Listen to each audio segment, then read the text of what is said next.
one central, some of the Kuala Lumpur MRT stations, the recently completed Laman PKNS and also the W Hotel in Kuala Lumpur, and the upcoming Star Residences and Oxley Towers. As Vice President of PEM, her focus is to enhance opportunities for Malaysian architects to contribute meaningfully to the nation building. Trained at Princeton University at the USA, Lillian worked at KPF before returning to Malaysia, where she has been a director at VERITAS since 1925. Let's give her a warm welcome. Thank you everyone for taking time. I know these are very busy people normally, and it's great to see so many people and friends in the room. Also thank you to the Council on Tall Buildings for enabling this together with the sponsors, Turner and CPP, ourselves doing a small bit. It's really a great opportunity to have a chance to reflect on tall buildings and high-density development, especially in Kuala Lumpur, because I think we, despite being a relatively small city, has suddenly had more than a share of tall buildings. From as far back as 1998, we had not just the tallest buildings in the world, we had 2 of them. And now also, you know, Peter and Farid and, you know, my colleagues, Farid and Hood, are putting up what would be the 3rd tallest building in the world when 118 is finished. So it's been a great opportunity, of course, for architects in Malaysia to have had this. I never thought, you know, when I was working at KPF, you know, the day when Ananda Krishnan came into the office, and my boss ran down and said, "Do you know this guy?" I said, "I don't know who he is," you know. And I said, "And what does he want to do?" He said, "He wants to build this building in Jalan Ampang." I said, "Jalan Ampang? It's like a little road, you know, and it's surrounded by, you know, where the race course was. I was quite familiar with it, you know, as a kid, tagging along, going to the race course and getting stuck in the jam. It's like, oh, how are you going to do that there? But it's amazing what finally happened. I think we have to thank the great vision of Tun to have forged on with KLCC, because I think it has really put KL on the map, as we all know. Actually, not only because of the tall building, and in my view, more than because of the tall building, but because of the urban planning, the master plan for the whole 98 acres that had really brought the benefit of doing a tall building to the city. I think not all tall buildings may have that big advantage of trickling down all its benefits to the whole neighborhood. It has brought so much value to the entire thing. It's shifted the center of gravity of the city practically from the old city center by the river to a new city center. So that is the power of high density development when it's well planned and have a chance to bring value to the entire precinct and creating a whole new neighborhood. So as mentioned, I found this a good opportunity to think about what tall buildings can do for Kuala Lumpur. As mentioned, we do have one of the most iconic skylines in the world already with the Petronas Towers. Recently, with more additions, the Signature Tower, and soon KL 118. And we are all, I think, rightfully proud of this iconic landscape, which obviously is a symbol of KL as a very vibrant engine of growth for Malaysia. And so, of course, and of course, KLCC being not just the towers, but the park, the Philharmonic, the gallery, the entire public place that it has created in the city center is really indeed a source of great civic pride, and has drawn a lot of tourists to Malaysia and has done good. So really made it worth the money, I should think. And it really created a public realm on a scale that we had never seen. And adding to the historical public places that we have around Dataran Merdeka, which is our historical ceremonial places, I think it has really enriched KL and created a place that is part of the collective memory of everyone who lives in KL and who live and work in KL. Set out, I think recently KL just put out its big master plan, a master plan that it had been working on for the last 10 years, no more than that, since 2008. And has set out its aspirations to be a world-class city with a global role in finance, commerce, and culture. We do know, looking at some numbers, and I'm going to show some numbers today, we, of course, like most cities, services do make up a big part of a city. And in the case of KL, 87.7% of KL's economy is actually based on the service industry. And also, in the Malaysian GDP, services also make up 55% of Malaysia's GDP. So I think we can see increasingly that we move away from commodities and perhaps even oil exporting based in wealth and economy to an economy that is increasingly dependent on services, which are in turn very dependent on cities.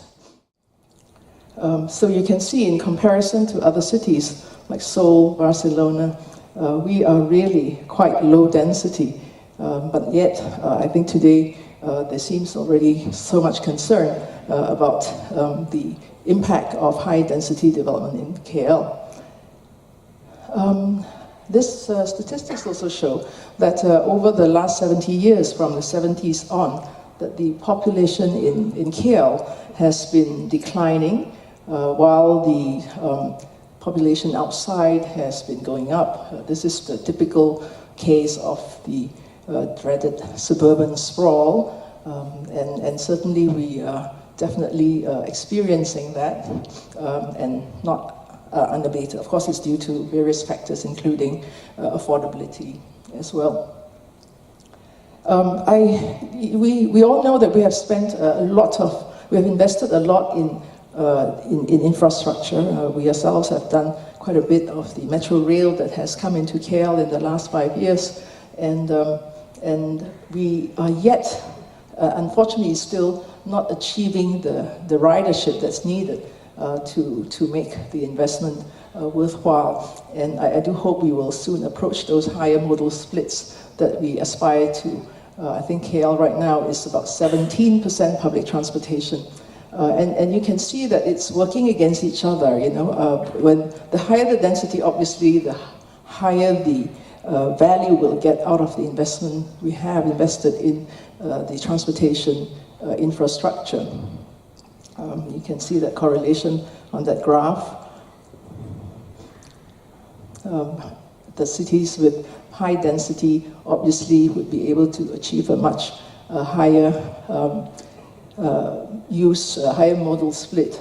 For instance, Seoul, interestingly, has almost the same amount of metro rail, the same kilometers of metro rail per million population as KL. And yet there's a big disparity in the modal split, where 70% of Seoul residents actually use public transport, whereas in Kuala Lumpur, only 17%. So the whole system obviously is still very underutilized.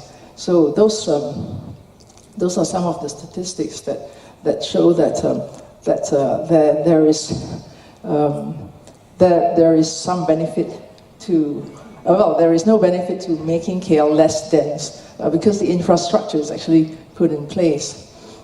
It's interesting to compare the urban fabric of cities that are very vehicular, car-oriented, such as Atlanta. You can see they have very little railway, and this one is actually to scale. We did this comparison, and you can see that the smaller, the more dense the city, the higher is the modal split and the use of public transportation. So as we, embark and embrace sustainability and all that, we do have to correlate all of that, that we can't be like, be wary of high density and then also think that, that we are working on reducing our carbon footprint. So there is a correlation which I think is important to see as we develop tall buildings. This is showing just to compare the urban fabric of Atlanta, the very car-based city. You can see it's very loose, a lot of island developments compared to Barcelona, which is, of course, well known for its wonderful sidewalks and plazas, such as the famous La Rambla. So similarly, KL also suffers from this fragmentation. You can see that in the historical districts around Dataran Merdeka, it's quite tight and very walkable, but our planning regulations have, over the years, these 6-meter setbacks have made buildings island developments in the city. So we have this very complex and difficult condition where we are a bit of Atlanta and a bit of Barcelona. So in the old part of the city, it's very cohesive. There's a lot of street life because it's easy to walk, even though they are suffering depopulation. But yet in other parts of the city, we are obviously in the fragmented part, and until public transportation use is increased, would be suffering as we do today, a lot of congestion and traffic jams and a lot of time wasted on the road. So as working architects, trying to understand how density can work better in the context of Kuala Lumpur, we've been thinking a lot about how we can even try to counter this. You can build lots of tall buildings and you just follow the same rules. Are we going to have the good outcome that we aspire to? If you take a look at these diagrams of a typical planning regulations in KL, you have to have an island site, and you have this sort of fragmented pedestrian sidewalk and cycling paths that nevertheless have been put in, but they are not very walkable and not very friendly because of they're constantly being disrupted by entry driveways into each lot. You can never walk for more than 50 meters or even less, without having to stop and look out for a car. So it is a lot of contradictions that we need to work into, and whether we are prepared to look at the very fundamental planning restrictions that are embedded in our current regulations, and whether there is any hope to resolve that, or whether we're continually going to be going in two different directions on this. So these discontinuous paths. So we thought if we had just small changes, such as these the famous 2-meter perimeter planting, instead of being it all round, it was all at the front of the building, and to limit car access to the side, since if we had to have the access for fire safety, for fire appliance access, that they are restricted to the side. Of course, this takes a cultural change. You have to, people like to arrive at the front door and all that, but this is what it would take, a lot of sort of cultural mindset changes to be able to address some of the inbuilt planning framework that we have been building on. So that's how KL is right now, where the building is always separated from the sidewalk. There's not that connectivity, and because they're islanded, you can't create that continuous, active street front that makes walking easier. So people are very intolerant of walking in KL because they just get bored because they have to look up for a car every 20, 30 meters. So we were trying to envision if we could open up some of these perimeter boundaries such that there's more cross-block connectivity between between streets. And that also makes it easier to walk. You don't have to walk around the block. You can walk through the block. So these are some of these things. It may seem like a bit academic, but I feel that if we actually do aspire to resolve the congestion that is perceived to come from high-density development, we actually have to address these, morphological, fundamentals which we have in Kuala Lumpur. Okay, we saw some of this happening in Singapore, where when they redeveloped the low-rise part of the city, that they retained the covered walkway, but they retained the street wall, but they try to upgrade the back lane into an arrival, a common arrival road or service road, if you like, and that allows them to actually build on and get more value out of the rebuilding of those areas, retain the essential good features of the typical terrace shop house by having that continuous sidewalk and the continuous covered sidewalk, and yet be able to densify the city to accommodate, of course, all the demands. So I think there are solutions, and Singapore, was made bold steps to be able to address that. And I think our next step, in dealing with high-density development is really to think about some of these fundamental planning criteria, so that we can avoid this island development and we can get closer to that ideal street wall, that nice Parisian boulevard street wall condition that we all pay a lot of money to go to holiday at. Okay, now we're back at the Central Park and New York. As mentioned, I believe it is really quite a beautiful city where high density had brought a lot of benefits, drawn people, talent, culture, and wealth, as mentioned earlier, and that these plot ratios are really, really high. Wall Street at 1:18 FAR, and Upper East Side is at 1:7. And that's probably because it's legacy.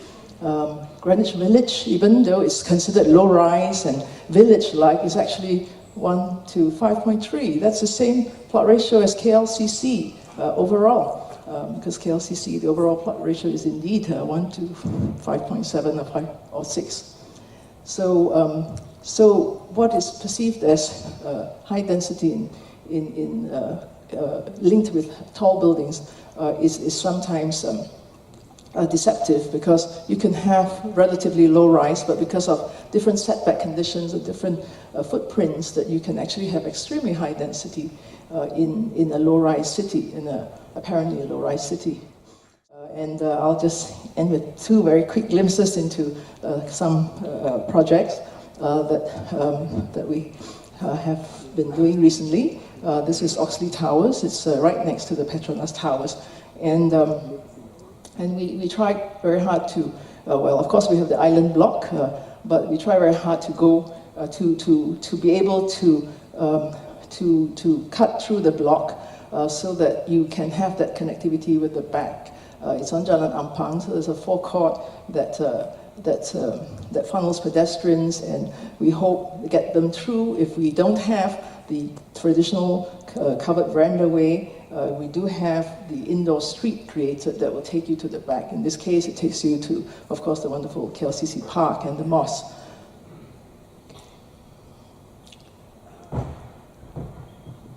So we do believe urban planning strategies such as this do help to create a human scale at the street level, at the level of the pedestrian, at the experiential level of the pedestrian, and create that connectivity that we aspire to, and to make the walk a bit more pleasant, and such that Malaysians are able to walk that 400 meters that theoretically should be no problem.